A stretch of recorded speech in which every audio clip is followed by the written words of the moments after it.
வணக்கம். தமிழும் திராவிடத்தில் மீண்டும் உங்களை வரவேற்கின்றேன். இன்று நான் காலையில் பத்திரிகைகளை படித்துக் கொண்டிருக்கும் பொழுது ஒரு சுவாரஸ்யமான ஒரு விஷயத்தை நம்முடைய கலாச்சாரத்துறை அமைச்சர் பேசியிருப்பதை குறித்து பார்க்கும் ஒரு வாய்ப்பு கிடைத்தது. அது கீழடியை குறித்த ஒரு விஷயமாக இருந்தது. அதை நான் தொடாமல் சென்று விடலாம் என்று நினைத்தேன். இருந்தாலும் நம்முடைய இந்த அலைவரிசை முற்றிலும் தமிழும் தமிழ் வரலாறுக்கும் சம்பந்தப்பட்ட ஒரு அலைவரிசையானதால் அதை நாம் அதற்குரிய அந்த விடையை கொடுக்க கடமைப்பட்டிருக்கின்றோம் என்றும் என் மனதில் தோன்றியது. அதன் விளைவாகவே இந்த பதிவை நான் பதிவிடுகின்றேன். தமிழ் மொழி, நம் உயிரினும் மேலான தமிழ் மொழி உலகின் மிக பழமையான மொழி என்று உலக மக்கள் அனைவராலும் ஏற்றுக்கொள்ளப்பட்ட ஒரு மொழி தமிழ் மொழி. இருப்பினும் சிலர் நீங்கள் என்ன ஆதாரங்கள் கொடுத்தாலும் அது அவ்வாறு இல்லை, நீங்கள் கூறுவது தவறு என்று புறந்தள்ள ஒரு முயற்சிகள் ஒரு பக்கம் நடந்து கொண்டேதான் இருக்கின்றது. இதற்கு வெளிமாநிலத்தவர்கள், வெளிநாட்டவர்கள் மட்டுமல்ல, நம் இனத்தவர்களே பலரும் துணை போகிறார்கள் என்ற வரலாறை நாம் பலமுறை பார்த்தும் இருக்கின்றோம். ஒரு மொழியை நாம் பழமையானது என்று ஏன் சொல்லுகிறோம் என்றால், மற்றவர்களை தாழ்த்துவதற்காகவோ அல்லது பிற மொழிகளை கேவலப்படுத்துவதற்காகவோ அல்ல. எந்த ஒரு விஷயத்தையும் நாம் முழுமையாக அறிய வேண்டும் என்றால் அதன் உண்மைத்தன்மையை அறிய வேண்டும். அதாவது வரலாறாகட்டும் அறிவியலாகட்டும் ஒரு விஷயத்தை எவிடன்ஸ் என்று கேட்பார்கள். அந்த எவிடன்ஸ் மூலமாகவே, அதாவது சாட்சியத்தின் மூலமாகவே, தரவுகள் மூலமாகவே நாம் ஒரு விஷயத்தை வரலாற்றிலோ அறிவியலிலோ நம்மால் நிரூபிக்க முடியும். நாம் தமிழ் மொழி உலகில் பழமையான மொழியில் ஒன்று என்று கூறுவதை விட உலகில் பழமையான மொழி என்று கூறுகின்றோம். அப்படி கூறும்போது அதற்கான தரவுகளை சமர்ப்பிக்க வேண்டிய கடமையும் நமக்கு இருக்கின்றது. நாம் அதை மறுப்பதற்கில்லை. தமிழ் மொழி இந்தியாவிலே பழமையான மொழி என்றும் நாம் கூறுகின்றோம். அதற்கான தரவுகளையும் சமர்ப்பிக்க வேண்டிய கடமை நமக்கு இருக்கின்றது. இந்த சூழ்நிலையில்தான் கீழடியின் 2வது கட்ட அந்த அகழ்வாய்வில் நாம் கூறியிருந்தோம், இதற்கு முன்பு தமிழ் எழுத்துக்கள் கிமு 3ஆம் நூற்றாண்டிலே தோன்றின என்று உலக அறிவியலாளர்களால், வரலாற்று ஆய்வாளர்களால் ஏற்றுக்கொள்ளப்பட்ட ஒரு விஷயமாக இருந்தது. இந்த கீழடி அகழ்வாய்வு 2ஆம் அகழ்வாய்வின் போது கிடைக்கப்பெற்ற அந்த தமிழ் எழுத்துக்கள் 6ஆம் நூற்றாண்டு, கிமு 6ஆம் நூற்றாண்டு முதல் கிமு 8ஆம் நூற்றாண்டு வரை உடையவை என்பதை உலகத்திற்கு அறிவித்தவுடன் பல பேருக்கு அதை ஜீரணிக்க முடியவில்லை என்பது என்னுடைய கருத்து. நாம் இந்திய துணைக்கண்டத்தின் ஒரு மிகப்பெரிய பகுதியாகத்தான் நாம் இருக்கின்றோம். நாம் அனைவரும் இந்தியர்கள், எந்த மாற்று கருத்தும் கிடையாது.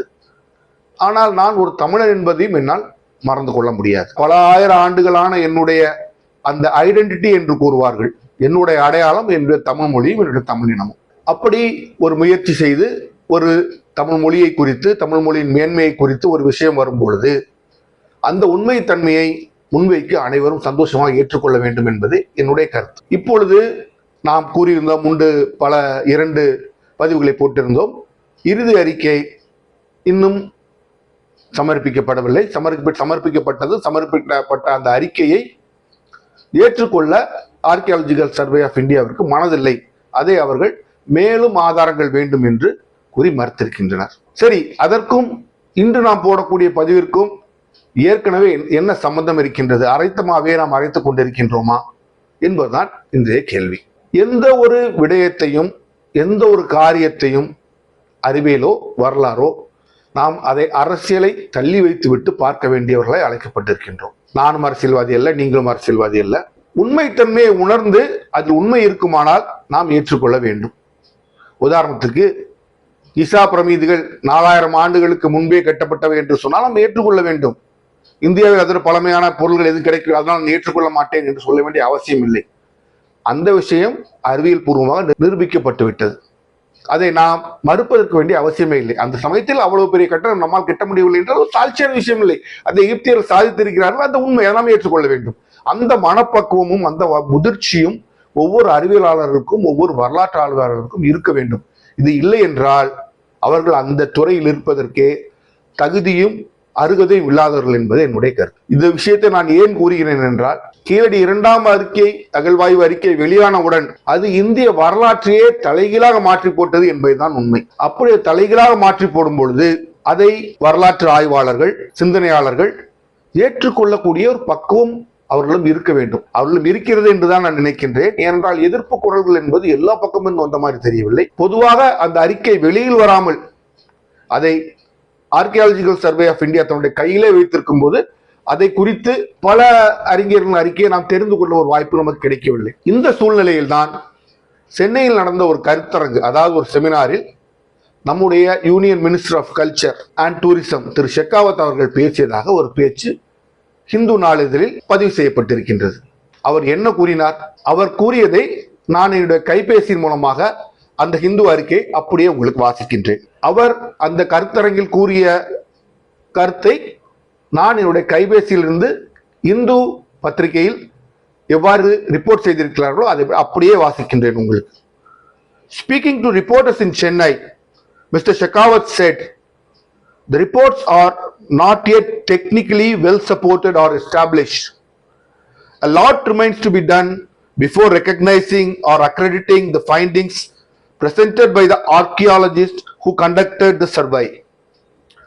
Let them use that நீங்க அந்த வார்த்தை புரிந்து கொள்ள வேண்டும். Let them come with more results, data and evidence, because a single finding cannot change the entire discourse." இதுதான் அவர் கூறியிருப்பது.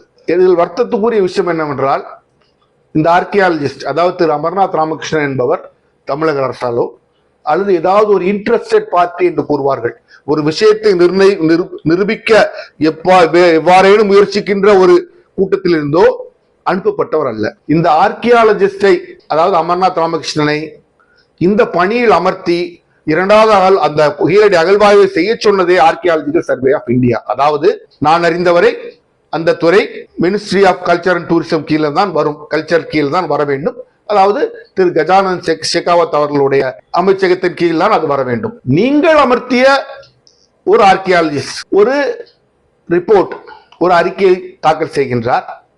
அதை நீங்கள் என்ன கூறுகின்றீர்கள்? லெட் தி ஆர்கியாலஜிஸ்ட் என்று கூறுகிறீர்கள். இது ஆர்கியாலஜிஸ்ட் செயல்பட்ட ரிப்போர்ட் அல்ல. யார் அமர்த்தப்பட்ட archaeologist? Archaeological survey of India.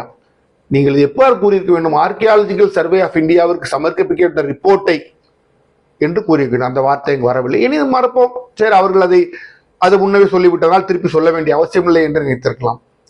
அதில் இன்னொரு வார்த்தை கூறுகின்றார், மோர் டேட்டா அண்ட் எவிடன்ஸ். எனக்கு தெரிந்த ஆங்கிலத்தில் பொறுத்தவரை மோர் டேட்டா அண்ட் எவிடன்ஸ் என்றால், டேட்டா என்றால் தரவு, எவிடன்ஸ் என்றால் சான்று, சாட்சியம், எவ்வாறு நீங்கள் வைத்துக் கொள்ளலாம். மோர் டேட்டா, அதாவது இன்னும் அதிகமான சான்றும் ஆவணங்களும் வேண்டும் என்று அவர் கூறுகின்றார். அப்படி என்றால் இதுவரை கொடுத்திருக்கின்ற சான்றும் ஆவணங்களும் சரிதான் என்று அவர்கள் ஒத்துக்கொள்வதாகத்தான் நாம் எடுத்துக்கொள்ள முடியும். இன்னும் அதிகமாக வேண்டும் என்று அவர் கூறுகின்றார். அவர் மேலும் கூறுகின்றார், a single discovery cannot change the entire discourse என்று. ஒத்துக்கொள்வோம், ஏற்றுக்கொள்கின்றோம். அப்படி என்றால் ஆர்கியாலஜிக்கல் சர்வே ஆஃப் இந்தியா என்ன செய்திருக்க வேண்டும்? முதலில் இப்படி ஒரு அறிக்கை கண்டுபிடிக்கப்பட்டிருக்கின்றது, இப்படி ஒரு வெளிப்பாடு அதன் மூலம் நமக்கு கிடைக்கின்றது, தமிழ் எழுத்துக்கள் பிரம்மி எழுத்துக்களுக்கு முன்பானவை என்ற ஒரு சாட்சியம் கிடைத்திருக்கின்றது என்பதை உலகளாவிய அறிவித்துவிட்டு இதன் மேலும் நாங்கள் இதற்கு தரவுகளையும் ஆதாரங்களையும் தேடிக்கொண்டிருக்கிறோம் என்று கூறியிருக்க வேண்டும். அதை மறைக்க வேண்டிய அவசியம் என்பது யாருக்கு தேவையே இல்லை. இதில் சரியான வழிமுறை என்னவாக இருந்திருக்க வேண்டும் என்றால், இப்படி ஒரு அறிக்கை சமர்ப்பிக்கப்பட்டிருக்கின்றது, அதில் ஆவணங்கள் கொடுக்கப்பட்டிருக்கின்றது, தரவுகள் கொடுக்கப்பட்டிருக்கிறது, அவை எண்ணத்தை நிரூபிக்கின்ற, அவை எண்ணத்தை கூறுகின்றன, எண்ணத்தை நிரூபிக்கின்றன என்றால் தமிழ் எழுத்துக்கள் பிரம்மி எழுத்துக்களை விட பழமையானவை. ஆனால் இந்த ஒரே ஒரு இதை வைத்து, இந்த ஒரே ஒரு சம்பவத்தை வைத்து நாங்கள் அதை ஏற்றுக்கொள்ள முடியாது. நாங்கள் மேலும் ஒரே ஒரு சம்பவத்தை வைத்து சொல்வதை விட மேலும் ஆதாரங்கள் தேடிக்கொண்டிருக்கின்றோம் என்று அவர் கூறியிருந்திருக்கலாம். அப்படி அவர்கள் செய்திருந்தால் நாம் அவர்களை மெச்சிக்கொண்டிருந்திருக்கலாம். ஆனால் செய்தது என்ன? இந்த அறிக்கையை வாங்கி வைத்துவிட்டு அவர்கள் அதன் மேல் உட்கார்ந்து விட்டு கிட்டத்தட்ட 2 ஆண்டுகள் கழித்து இது சரியில்லை, மேலும் தரவுகள் வேண்டும் என்று கூறுகின்றார்கள். இது ஒரு நகைப்புக்குரிய விஷயமாக நான் ஏன் பார்க்கின்றேன் என்றால், ஒரு இடத்தில் அகழ்வாய்வு நடக்கின்றது. நீங்கள் அனுப்பிய ஒரு அகழ்வாய்வாளர் அங்கு சென்று அகழ்வாய்வு நடத்துகின்றார். ஆதாரங்களை சேர்த்து சமரி எடுத்து அவர் சேகரித்து அந்த ஆதாரங்கள் துணையோடு ஒரு அறிக்கையை தயார் செய்து அந்த அறிக்கையை உங்களுக்கு அனுப்புகின்றார். மேலும் அகழ்வாய்வு எப்படி நடத்த முடியும்? அதான் முடிந்து விட்டதே. மேலும் அகழ்வாய்வு அங்கு எப்படி நடத்த முடியும்? 2ஆம் கட்டம் முடிந்து 3ஆவது கட்டம் சென்ற பிறகு அதற்கும் ஆழமான பகுதியில் அதை விட பழமையான பொருள்கள் தான் கிடைக்க வேண்டும். ஒரு இடத்தை முற்றிலுமாக தரோவாக நீங்கள் அகழ்வாய்வு செய்த பிறகு மேலும் அறிக்கைகளோ மேலும் சான்றுகளோ கிடைப்பதற்கான வாய்ப்புகள் இல்லை. அந்த சான்றுகளை கிடைத்த சான்றுகளை எல்லாம் அவர்கள் படித்து பார்த்து அதை அறிவியல் பூர்வமாக ஆராய்ச்சி செய்து அதையெல்லாம் ஒரு அறிக்கையாக தயார் செய்து அவங்கள்ட்ட சமர்ப்பித்திருக்கார்கள். மேலும் அறிக்கையை அதே இடத்துல இருந்து எப்படி கொடுக்க முடியும்? இது ஒரு சிறுபிள்ளைத்தனமான ஒரு விஷயமாகவே நான் இதை பார்க்க வேண்டியிருக்கின்றது. என்ன கூறியிருக்கின்றலாம், இந்த இடத்தில் இப்படி ஒரு புதுமையான ஒரு ஃபைண்டிங், அதாவது ஒரு கண்டுபிடிப்பு நமக்கு கிடைத்திருக்கின்றது. தமிழ் எழுத்துக்கள் பிரம்ம எழுத்துக்கள் முன்பு ஆனவை என்ற கண்டுபிடிப்புகள் ஆதாரங்களோடு நமக்கு கிடைத்திருக்கின்றது. நாங்கள் மேலும் இதை குறித்து இதை இன்னும் உறுதி செய்ய பிற இடங்களிலும் அகழ்வாய்வு செய்வோம் என்ற ஒரு வார்த்தை அவர்கள் வந்திருக்க வேண்டும். அது வரவில்லை. சரி, இதை நீங்க கூறலாம், இதுல என்ன பெரிய விஷயம் என்று. நான் கேட்பது என்னவென்றால், ஒரு விஷயம் வெளியில் வருகிறது, அதை மறைக்கவோ பொதுமக்கள் கண்ணில் படவோ தடுக்கவோ வேண்டிய அவசியம் என்னை பொறுத்த வரைக்கும் ஒன்றுமே இல்லை. அவர் கூறுவது போல a single event cannot change the discourse, entire discourse என்று கூறுவது என்னால் ஏற்றுக்கொள்ள முடியாத ஒரு விஷயம். வரலாற்றில் மிகப்பெரிய சாதனைகள் எல்லாம் ஒரு சிங்கிள் எவிடன்ஸ் மூலமாகத்தான் மாறி இருக்கின்றது. நாம் இன்றும் நியூட்டன் பல ஆயிரம் விஷயங்களை கூறி கிராவிட்டி, அதாவது புவியீர்ப்பு சக்தி இருக்கிறது என்று கண்டுபிடித்தார் என்று கூறினாலும், ஆப்பிள் கீழே விழுந்தது, அதை நியூட்டன் பார்த்தார், புவியீர்ப்பு சக்தி கண்டுபிடித்தார் என்றுதான் நாம் படிக்கின்றோம். நான் என்ன கூறுகின்றேன், அதே மாதிரியாவது உலகத்துக்கு சொல்லுங்கன்னு சொல்றேன். உலகத்திற்கு இப்படி ஒரு விடயம் வந்திருக்கின்றது, இந்த விடயம் இவ்வாறு கூறுகின்றது என்ற விஷயத்தை நீங்கள் கூறிவிட்டு இதற்கான மேலும் ஆதாரங்களை நாம் சேகரித்து கொண்டிருக்கின்றோம் என்று ஒரு அறிக்கையை வெளியிடுங்கள் என்றுதான் நான் கூறுகின்றேன். அந்த அறிக்கையில் என்ன இருக்கின்றது என்று சொல்லாமலே இன்னும் மேலே தேவைப்படுகின்றது என்று மட்டும், மேலே ஆதாரங்கள் தேவைப்படும் மட்டும் சொல்வது ஒரு போனஃபைடி அதில் இல்லை. போனஃபைடி என்று சொல்வார்கள் ஆங்கிலத்தால். போனஃபைடி இல்லாதது போல தோன்றுகின்றது. அதை அவர்கள் செய்திருக்க கூடாது. ஏனென்றால் நம்முடைய மாண்புமிகு அமைச்சர் கூறிருந்து நமக்கு தெரிகின்றது, மோர் டேட்டா, அதாவது இருக்கின்ற தரவுகளை விட அதிகமான தரவுகளை தான் கேட்கின்றார்கள். கொடுத்த தரவுகள் சரியில்லை என்று அதற்கு நாம் அர்த்தம் கொள்ள முடியாது. எனக்கு அறிந்த ஆங்கிலத்தை பொறுத்தவரை இன்னும் ஆதாரங்களும் இன்னும் தரவுகளும் வேண்டும் என்றுதான் அவர் கூறுகின்றார். மேலும் கூறும்பொழுது ஒரு single evidence cannot change the entire discourse of history என்று கூறுகின்றார். அதன் மூலம்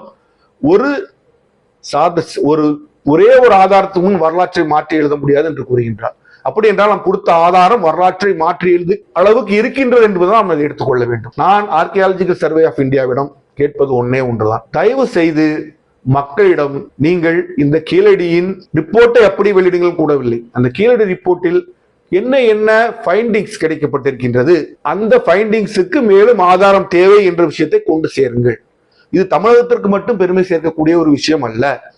8ஆம் நூற்றாண்டிலேயே இந்தியாவின் ஒரு பகுதியில், நாங்களே இந்தியராகத்தான் பார்க்கின்றோம், இந்தியாவில் ஒரு பகுதியில் சாமானிய மனிதனும் எழுத்தறிவு பெற்றிருக்கின்றான் என்றால் அது நமக்கு பெருமைக்குரிய ஒரு விஷயம்தான். இதை நீங்கள் கர்வத்தோடு பெருமையோடு சொல்ல வேண்டும் என்றுதான் நாங்கள் எதிர்பார்க்கின்றோம். இதில் நீங்கள் அதே முயற்சியை நீங்களும் செய்வீர்கள் என்றும் உங்களிடம் நாங்கள் எதிர்பார்க்கின்றோம். நான் ஆர்கியாலஜிக்கல் சர்வே ஆஃப் இந்தியா மற்றும் மத்திய அமைச்சரிடம் கேட்டுக்கொள்வது எங்களுடைய வேண்டுகோள் ஒன்றுதான்.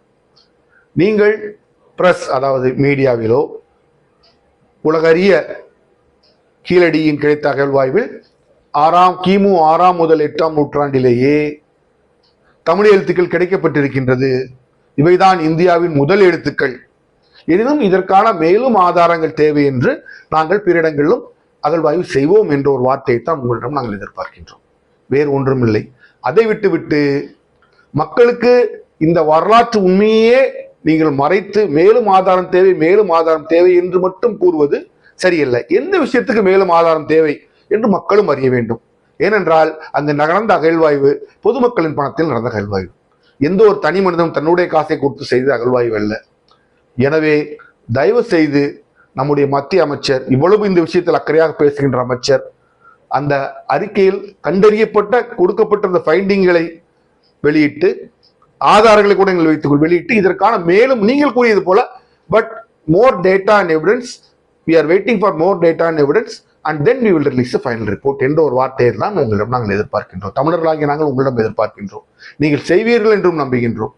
மீண்டும் ஒரு பதிவில் உங்களை சந்திக்கும் வரை உங்களிடமிருந்து விடைபெறுகின்றேன்.